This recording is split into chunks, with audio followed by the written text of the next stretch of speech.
All right, Dr. Ben, I'm so excited to have you on here. You have so much knowledge in my favorite thing with health, and that is insulin resistance. I have become a huge nerd with that stuff, the way blood sugar levels are affected by so many different things. And a lot of the population is struggling with this and they don't even know it. And you're trying to bring that to the forefront. And so it's super exciting. And I'm really happy to have you on the podcast today. Oh, my pleasure. Listen, Connie, if at any time I can chat with someone who's enthusiastic about insulin resistance, I'm going to do it. I'm such a nerd, but it's my favorite. And so I'm really it's a pleasure to have you on here. Before we get going too crazy here, I know we're going to get going down some hot topics. Can you tell my listeners a little bit about yourself, who you are, what you do, and then what got you into this? Yeah, so I am a husband and father first and foremost, but that's not why people want to listen to me talk. Certainly my own kids don't want to.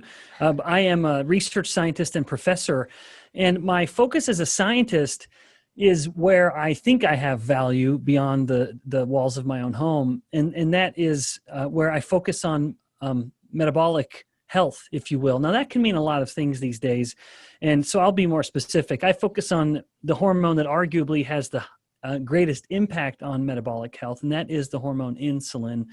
And very briefly, just although I'm sure your listeners wouldn't need this kind of definition, insulin is a hormone that is flowing through our blood all the time. Unless we are a type 1 diabetic, then we have a disease where we aren't making insulin, and thus we have to inject it. But regardless of its source, insulin is a molecule that will tell every cell, literally every cell in the body, what to do with nutrients, whether to burn them or to store them, what to store them as other nutrients like glycogen or triglycerides, or to create structural molecules, structural proteins or fats from other molecules. But insulin tells cells what to do with energy.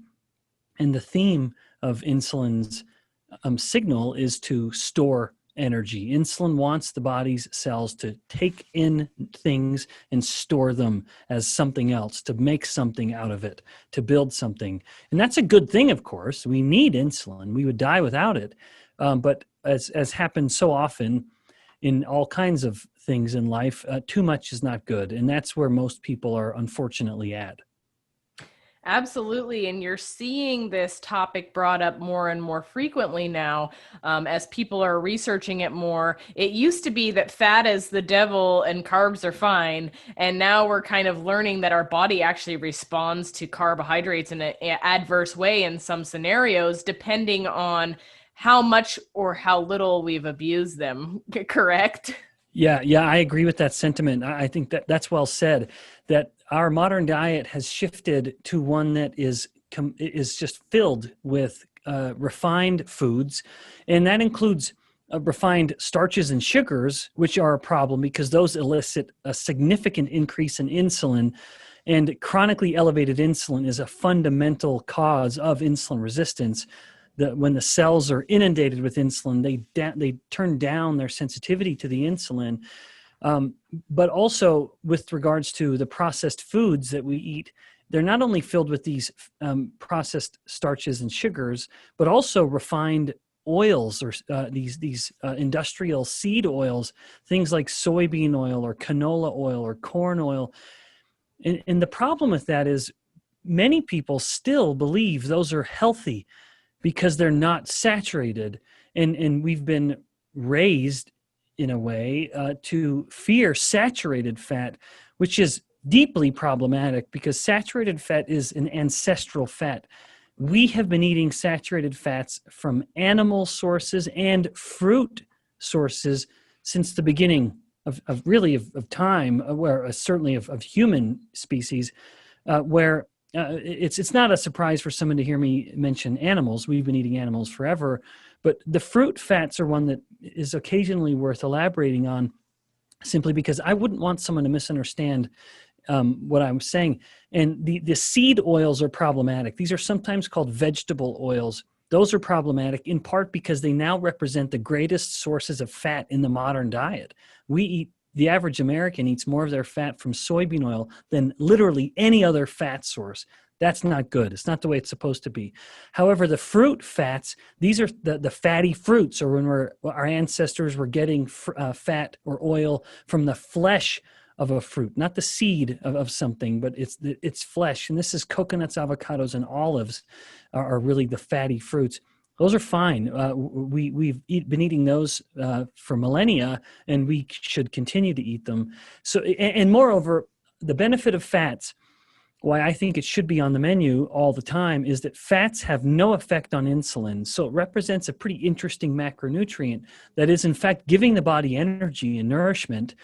Indeed, some fatty acids are essential, and yet at the same time, it's keeping insulin in control. And that, to me, is a good strategy for a smart diet. Nourish the body, but keep insulin in control. Absolutely. And so before we jump into this any further, I think it's really important that we explain to my listeners, definitely from your standpoint as well, how insulin works when you take in that food and stuff, because a lot of people think that carbohydrates can't be stored as fat when in fact they're actually wrong, especially now when we're in a society where insulin sensitivity is highly decreased based on the amount of carbohydrate abuse that is going on. So maybe we can start with just explaining what happens when we eat a carbohydrate, when we eat a fat, when we eat a protein, and the insulin's effect on those macronutrients. Yeah.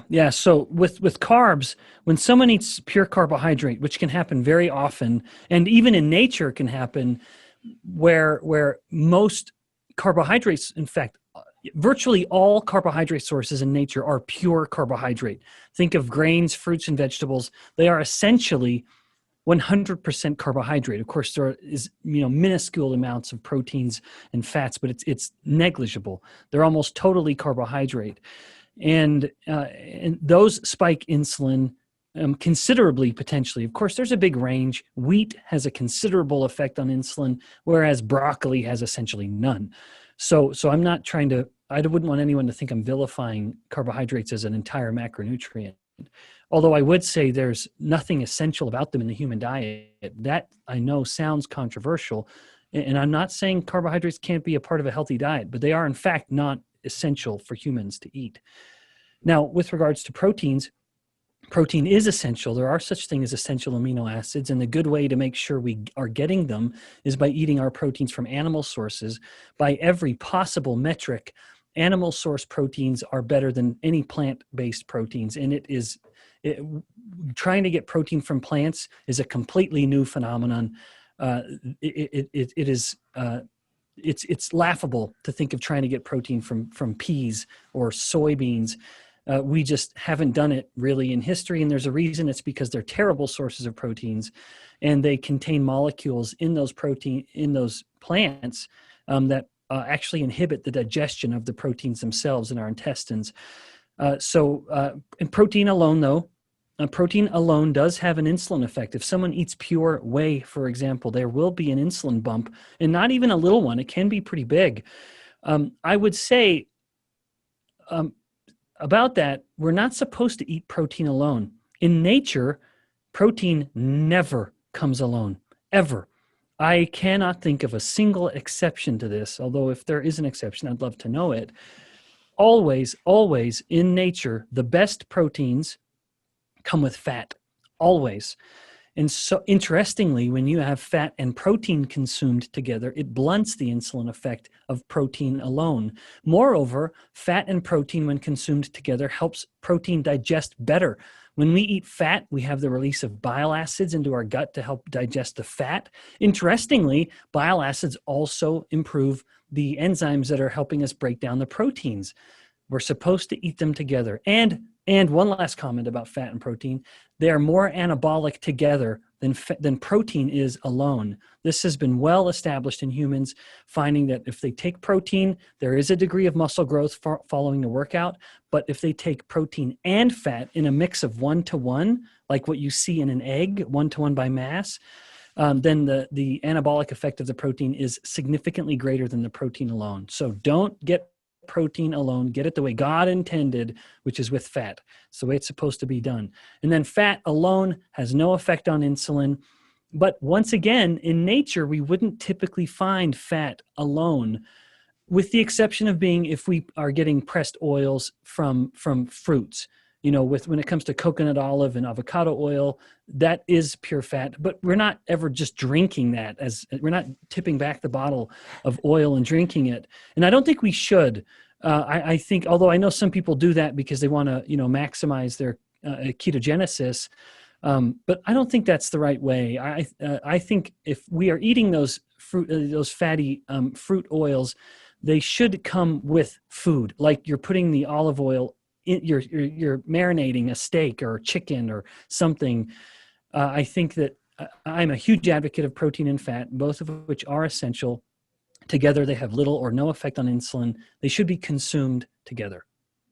I love that so much. Everything that you just said that right there, especially where macro counting can be very popular. But I find the fault in that is that you may be not, like you said, broccoli carbohydrates and fruit carbohydrates or grain carbohydrates are far removed from each other. Same thing with fat. We have polyunsaturated fats and saturated fat, and they're so different. And so eating a bunch of soybean oil versus eating some duck fat or some tallow are much different. And we have to take all of those things into consideration when we are looking into our health. So anyway. Yep, I agree 100%.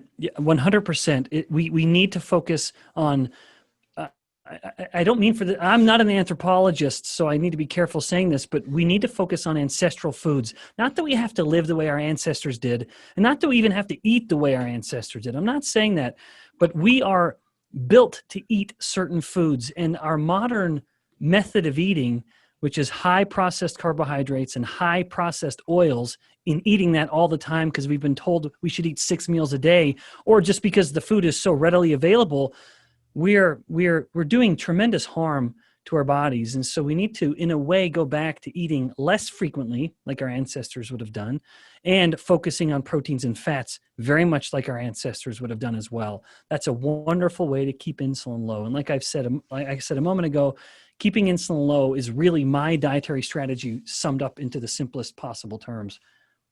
I love that. So we'll start to kind of talk about that. What happens like when you eat a large meal that has all 3 macronutrients in it, your blood sugar obviously comes up. Insulin is released to help take that blood sugar to the places it needs to go and usher other things into our cells. Mm-hmm. So can you kind of explain that process and then what happens when you start to become insulin resistant, which I kind of explain to my own clients as the boy who cried wolf, right? We're sending this message constantly, and eventually our cells and our liver and everything is like, you have been knocking on my door wanting to bring these people in so many times. I don't even believe you anymore. And it begins to ignore that signal. Can you kind of elaborate a little bit more on that process and what happens when we start to become insulin resistant? Mm-hmm. Yeah. So the first part of your question with regards to eating, someone eats a meal, you said it very well. Insulin will go up in order to basically signal to the cells of the body, hey, energy has come in, it's time to do something with it. And that's a good thing. It's supposed to happen. We need it to happen. But it's also reflective of one of insulin's primary roles, or a way of defining it, which is insulin is the hormone of the fed state. When we have eaten, insulin will go up. And if insulin doesn't go up, if insulin stays low, that is really a defining aspect of the fasted state. So all this focus on eating and fasting, intermittent fasting, which is wonderful. I think it's a tremendous tool. One way of defining it is insulin low? If insulin is low, you're fasting, or at least your body thinks you are. And so, and if insulin's up, you've eaten, or at least your body thinks you're fed. You're in a fed state. And beyond that, insulin determines which fuel the body is primarily using, because of course there's always a metabolic rate. There's always a demand for energy. At any moment, the human metabolism, acting as a hybrid, is burning glucose or blood sugar or fat. At any moment, it's a ratio. It's shifting between the two. Insulin dictates which fuel is being used. If insulin is high, the body's in sugar burning, and fat burning is essentially turned down. If insulin is low, we shift into fat burning, and sugar burning is turned down. This shift between the two is metabolic flexibility.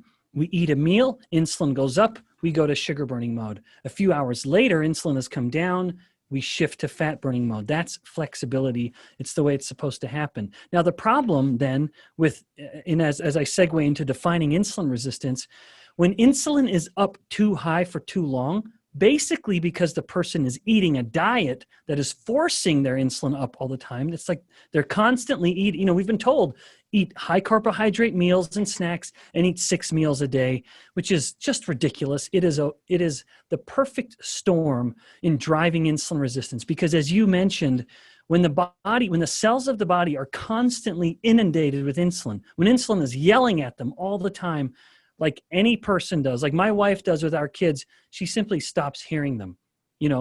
We just become deaf to the screams of the children. And in this case, the cells become deaf to the screams of insulin, the incessant pounding on the walls of the cell.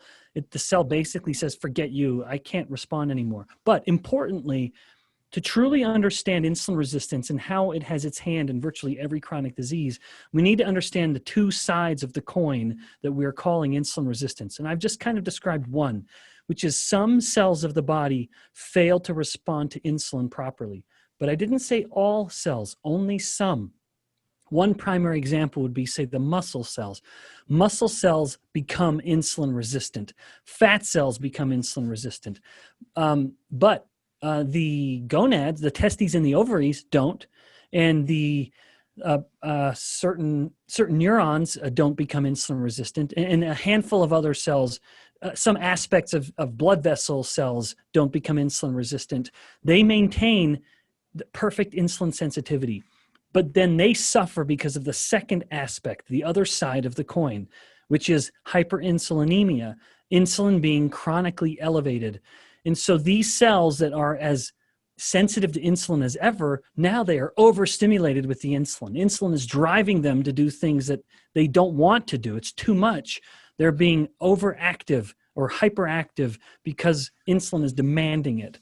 Those two aspects of insulin resistance, one, compromised insulin signaling at some cells, two, hyperinsulinemia, help us understand, well, one, not only properly defining insulin resistance, but two, understanding how insulin resistance as a whole body problem is increasing the risk of virtually every chronic disease. Wow. And boy, I could go so many directions with that, and I know which one I want to go with. I will just briefly, you did say that was not something that was affected in the testes and the ovaries. Now, can you tell me just real quickly, because I'm not sure, how PCOS comes into this? Because that is typically a problem with the female anatomy and their ovaries in particular. So how is this, and it is also characterized with insulin resistance as well. So how does this all kind of hold hands with each other? Mm-hmm. Yeah. So just by way of brief review, because I just can't know what the audience already knows, with polycystic ovary syndrome, this is a woman who is not ovulating each month. And thus, now importantly, what's happening each month is that across the two ovaries, in varying degrees, one more than the other perhaps, we have multiple follicles that are developing. And basically they're saying, hey, there are a lot of us that are ready to go the moment we get the signal.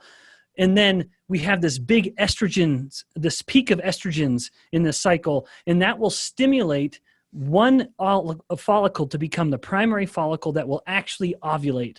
And when that follicle has ovulated and released its egg, it then sends a signal to all the other follicles that were kind of ready and waiting to go away. And they will just get degraded and kind of reabsorbed into the ovaries, if you will, but basically gone. They're put away. But all of those follicles they don't get the signal to degrade and go away unless one of them ovulates. So a woman must have ovulation for all those follicles to go away.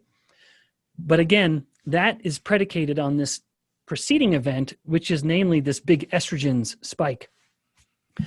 That big, so all estrogens in the body, in males and females, were once testosterone. All of the estrogens, and I'm saying estrogens plural because estrogens is in fact a family of hormones. There is no just one hormone called estrogen. So the estrogens are all metabolites from testosterone. And that conversion from testosterone to estrogens happens by the nature of an enzyme called aromatase. And ovaries naturally have more active and higher levels of aromatase than testes do. And that's why ladies have relatively more estrogens than men. Interestingly, insulin inhibits aromatase. And so if a woman's body has high levels of insulin because she's to varying degrees insulin resistant, then insulin is inhibiting aromatase too much. And thus she's not producing enough estrogens and is now releasing too much testosterone. And so she has the failure to ovulate. And so all those follicles stick around in the ovaries, making them bigger and bigger and bigger, several times bigger potentially, as this is compounded month after month after month. Follicles develop and they don't go away. New ones develop and they don't go away. New ones develop and they don't go away. So the ovaries just get bigger and bigger, which can be incredibly painful, from what I understand. And consequently, because those androgens are not converting into estrogens, she starts experiencing some of the consequences of higher testosterone, like thinning hair, potentially on the head, and more coarse body hair, like a man typically would have, like namely facial hair and just more coarse armpit or arm and leg hair. And even acne as well, which is generally an androgen-specific phenomenon. So none of that's good. All of it is reflective of this disorder of insulin, which is why I am of the camp, and I'm not alone, thinking that PCOS isn't the best term, isn't the best name for this disease. It should be something like metabolic infertility, because it actually gets to the heart of the problem a little better. Thank you so much for kind of elaborating on that. And that just sent me down all these mental rabbit holes. Tends to be a common thing in my life, I swear, because I'm coming from the bodybuilding realm, and you see so much hormonal abuse, and a lot of those things that you just brought up also kind of hold hands with what happens when people start abusing hormones in order to bring on muscular development. So in fact, many guys will have to take aromatase inhibitors, because if they're taking anabolic androgen steroids, that enzyme aromatase will continue to act even though they're taking in testosterone, for example, exogenously or artificially, or any testosterone like molecule. If they're pumping the body with testosterone, more of it will start getting converted into the estrogens, and estrogens tell the body where to store fat. And so now the guy starts storing some degree of fat on his chest, and it looks like he's developing breasts. So he's got to take aromatase inhibitors to prevent that conversion, to make sure he stays solidly on the male side of the body type. And you also see a lot of bodybuilders abusing insulin as well. And like all of these things, it's crazy the chain reaction that starts when all of these things start being combined, and what the huge impact that it has on our metabolic system. So it's no wonder a lot of people, when they get done with their bodybuilding careers, they kind of end up in this metabolic chaos because all of these hormones are critically thrown off. So in fact, Connie, this is certainly not I'm speaking a little bit out of my wheelhouse here, but my thought on a guy who is tempted, or a gal, heaven forbid, but someone who's tempted to abuse drugs or steroids to get really, really big, I would say don't take insulin. I, as a scientist, do not believe it's justified. And I know guys will say, well, insulin's really more anabolic, so I'm taking advantage of that. That is not really well known. In fact, there's a lot of speculation that's going on there. And so if any guy listening to this is tempted, I'd say stop the insulin now. By all means, I hate to say this, but sure, focus on the steroids. Those are going to work, but not the insulin. All the insulin will probably do is foster some form of fat development, even viscerally, which is why I think nowadays we see these elite level bodybuilders with these oddly distended bellies, and they don't have that tapered look that Arnold and Lou used to have, because they didn't take insulin. They certainly took steroids, but they didn't take insulin. And I'd say we got to go back to that, because that kind of physique, one, it looks a hell of a lot better. But two, they probably were healthier, where that extreme levels of insulin isn't messing up their macronutrient handling and their lipid production, their blood lipids, their cholesterol and triglycerides, et cetera. So drop the insulin, boys. Yeah, absolutely. I couldn't agree with you more on that. So we kind of dove down that rabbit hole because there was a lot there that my brain started connecting the dots with, and I've found that that's common these days for myself. But Yep. anyway, so we're going back to chronic disease coming from insulin resistance and impacting so many lives right now. And I haven't been in the COVID-19 camp for a while here because it's everywhere, and I don't feel I need to cover it as well. But we'll start with type 2 diabetes, because type 2 diabetes is insulin resistance, and people are so apt to wanting to take medications for this and then just say, oh, I have it and that's it. And then you Mm-hmm. have the modern medical field that is saying, oh, I mean, I had a client just recently. Her doctor told her to eat oatmeal in the morning, and she's a type Oh 2 my goodness. diabetic. Like, what is wrong with this scenario? And so you see this happening over and over again when people's insulin sensitivity can, in most cases, unless they're a type 1 diabetic, and you can absolutely correct me if I'm wrong here, but in many cases can be reset based on the amount of what your nutrition and your dietary choices. So can you kind of elaborate on some of the chronic diseases that hold hands with insulin resistance and how they can be reversed? Yeah. Yeah. So you mentioned, in fact, let me just sort of grocery list a couple, laundry list a couple, and then go back to type 2 diabetes. So there is evidence. Indeed, this was a big part of why I wanted to write the book that I did. It was to help people understand that these seemingly distinct diseases, in fact, do have some common roots. And I strongly submit, based on the evidence I share, that insulin resistance is one of them. But things as seemingly distinct as Alzheimer's disease, fatty liver disease, I already mentioned infertility, PCOS in women, erectile dysfunction in men, hypertension, osteoarthritis, and certain skin disorders. These all to varying degrees are a consequence of the body being insulin resistant. Now, with type 2 diabetes, you said it well. It is based on a foundation of insulin resistance, and we treat it terribly because we look at it through the wrong lens.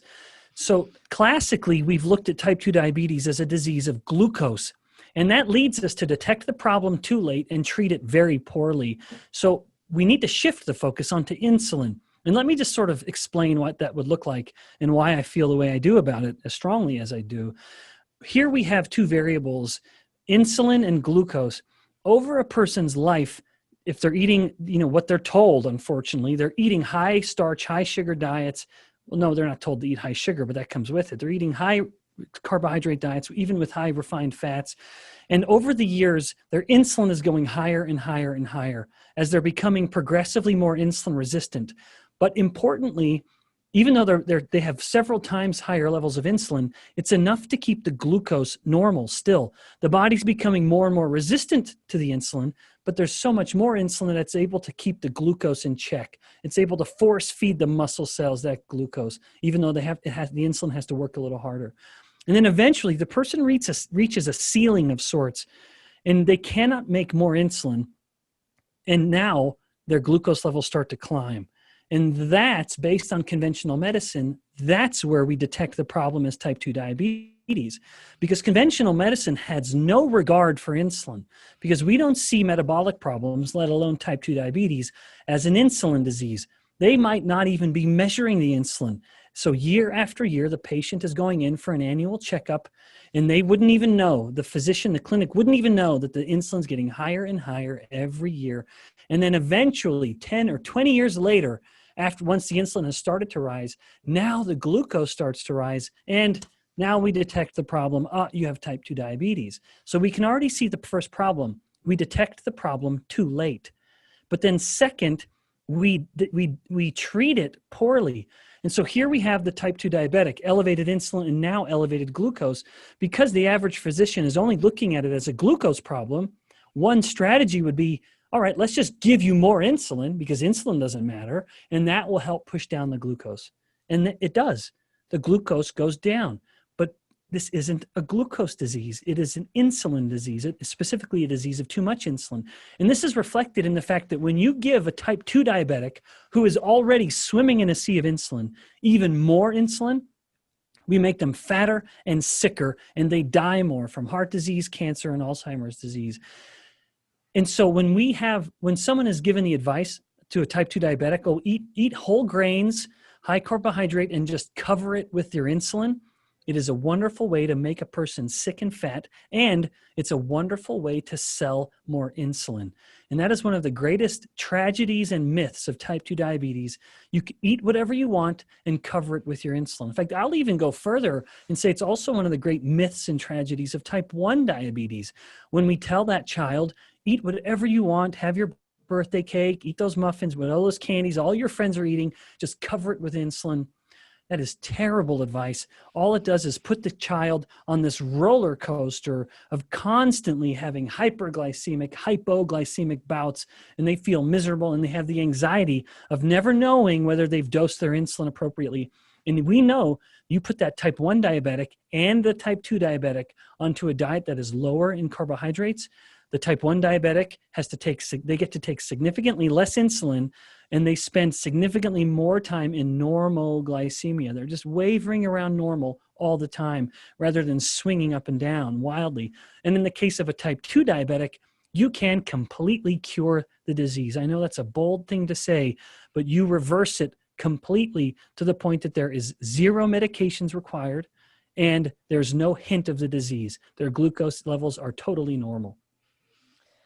I can't tell you how much I love everything that you're saying here. It just makes me smile. I bet you can see me here going, yes, yes, yes. But, and that's another thing that I found is when we are prescribing people all of these medications to help treat these problems, it's actually causing more problems. Like you said, the chronic elevated insulin is causing all these other things, including what is insulin? Well, insulin is harboring the storage of extra fat and all of these things. So then this person that is now on these medications gets larger and larger, and their health declines rapidly at that point.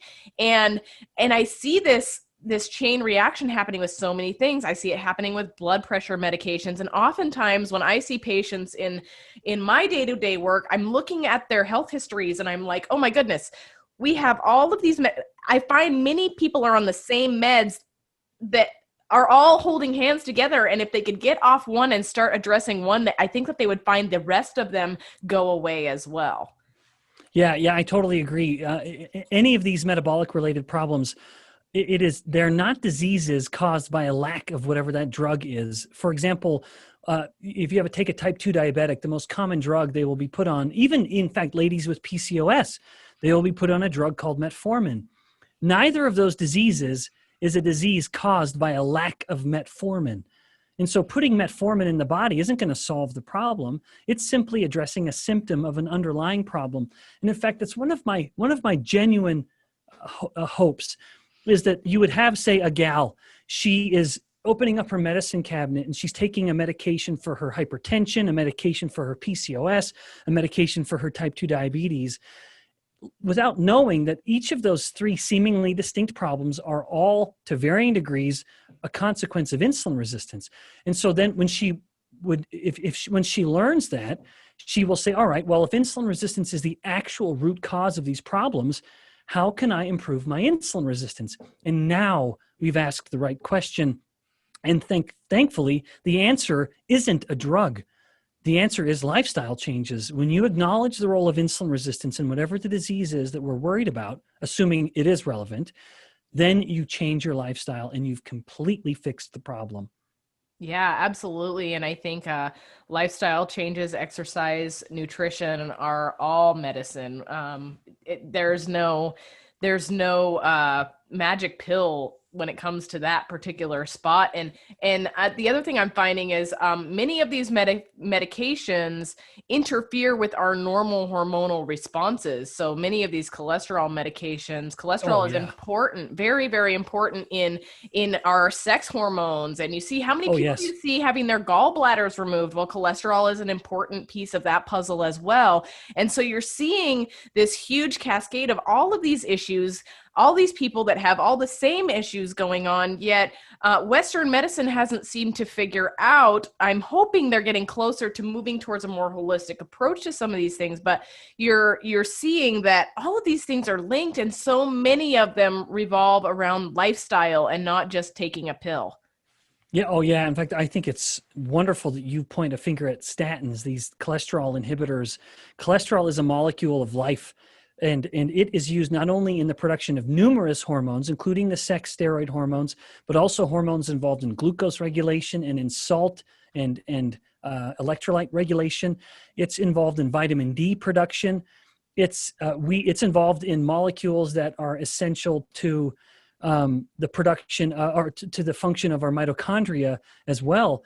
It's when we start messing around with cholesterol, we truly are messing around with one of the molecules of life, and so we need to do so very, very carefully. So I'm not going to say there's no role for statins. I won't say that, but I will say I think they're vastly overprescribed, and the number of people that actually benefit from statins are probably orders of magnitude smaller than the number of people that are on them.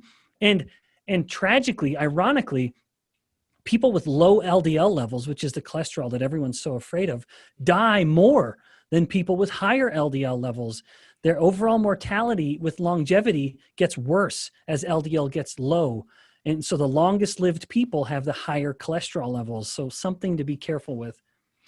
Yeah, and I'm happy to hear you say that. I'm no doctor. I just love this field and all of these things, and I immerse myself in it, and I find that I think the thing that everybody's afraid of, right, is heart disease, heart attacks, strokes, all these ischemic events, when really a lot of that is all inflammation, which we don't have to go down that hole, but I think a lot can be cured by reducing the inflammation in our body because it makes such a huge impact.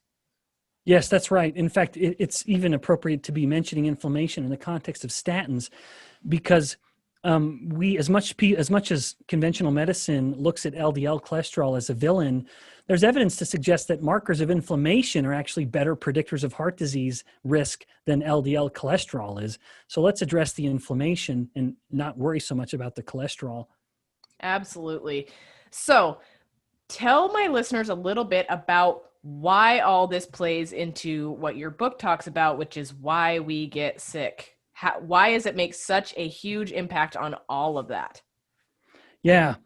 So insulin resistance, the compromised insulin signaling and the elevated insulin, as I've alluded to now or outright described, affects health in such a profound way that we have an increased risk of every disease, almost every chronic disease. It matters in that regard because it helps us better understand the origins of the disease. But very importantly, and this was again a hope of the book, it would help people feel empowered that the drugs they're taking aren't going to be the solution, because they never will. They will not solve the problem. They will only ever address a symptom of the problem, thus ensuring you need to continue to take the drug and probably more of it forever. My hope is it's kind of like the analogy I mentioned, or the example of that gal, that fictional gal who opens up her medicine cabinet, looks at her medications, and then realizes there's a better way to do this. And we see it happen where you take people on these medications, and now you begin the process, once they've changed their diet, of de-prescribing the medications. I have heard from I probably about a dozen physicians here in Utah Valley, where I am, that I am friends with and chat with about these kinds of things. And they will say it's so fun. It's wonderful for me to see their glee as they really feel like they're now making a difference in a patient's life. And especially with regards to having people come in and they will lower the doses of the medications they're on to the point that many of them get off of them completely.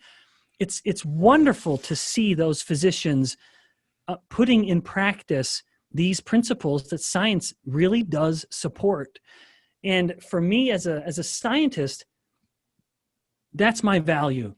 I get paid to ask questions and find answers to questions.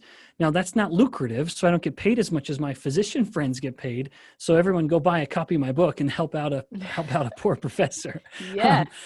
But that's my job. I get paid to answer questions, to ask questions and answer them. And that's a cool thing. I get paid to be curious. That's neat. But that doesn't help someone.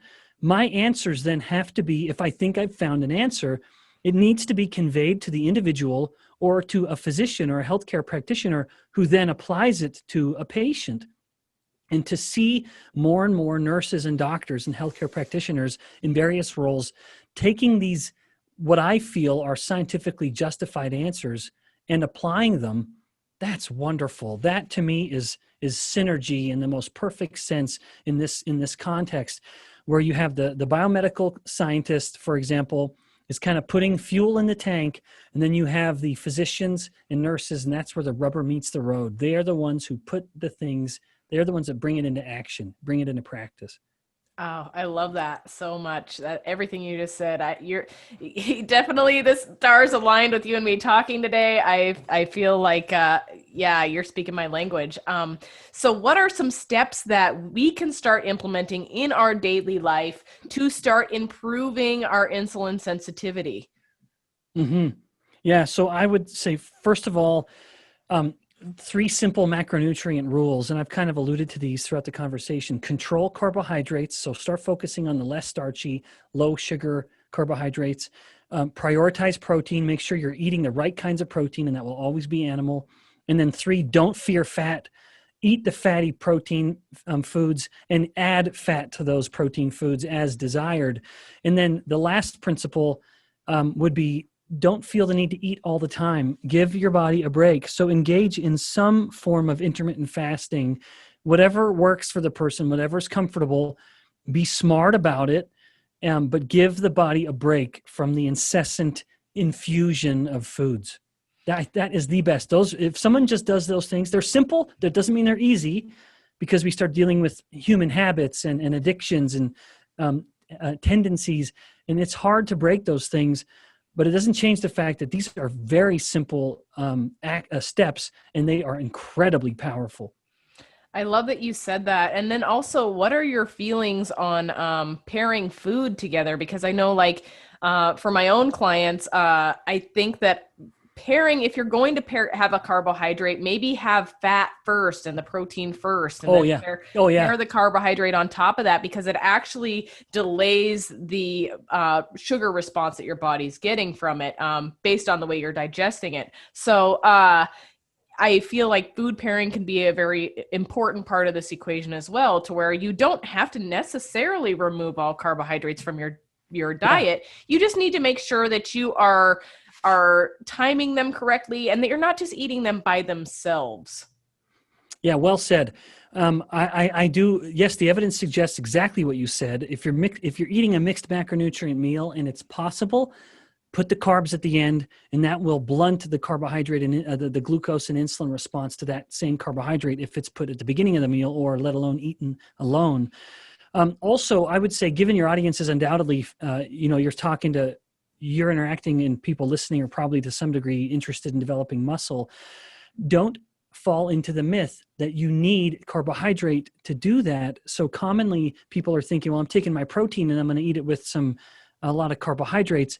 There is, in fact, evidence to suggest that doesn't help the protein alone. And again, like I'd said, focus on the protein and fat instead. Also, for those that are exercising to improve their insulin sensitivity, and not everyone does, some people exercise because they want to get big or they want to run faster or whatever. But for those who are exercising to explicitly improve their insulin sensitivity, and that's a good thing, it does help, don't finish your exercise sessions with carbohydrates. That mitigates, that undoes much or all of the insulin sensitizing effect of the exercise. So be careful how you're finishing. And I say that with some emphatic voice, simply because you see this so often, where someone's at the gym, they're busy as hell on that little elliptical machine or that treadmill or that bike, and then they get done and they go get a big smoothie. No, you've undone much of what I would argue was the big benefit of the exercise, which was improving your insulin sensitivity. You might have gotten a better aerobic capacity, or you might have gotten bigger muscles, and that's all good. but you did undo the insulin sensitizing effect of the exercise. So just be careful in what you eat when you finish your workout.